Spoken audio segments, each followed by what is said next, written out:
Nguva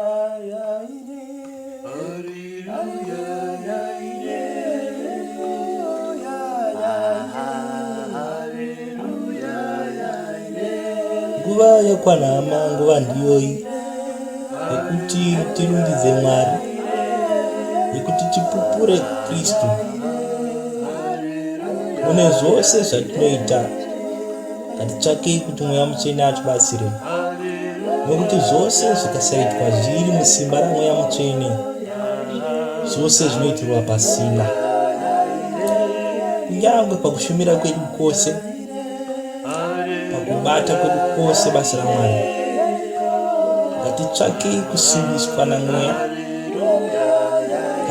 ngatitsvakei inspiration inobva kuna Mweya Mutsvene, nokuti iye ndiye ega anoziva Mwari, nokuti hakuna munhu anoziva munhu asi Mweya uri maari. Naizvozvo hakuna chinhu chinoziva Mwari kudarika Mweya waMwari. Saka zvose zvatinoita tinozvipiwa naMweya.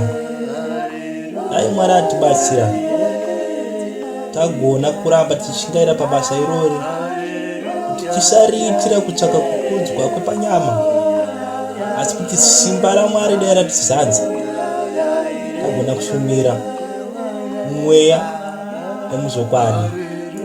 Ngaatendwe Mwari nenyasha dzake dzaanotipa, ngaavongwe nokusingaperi. Haleluya.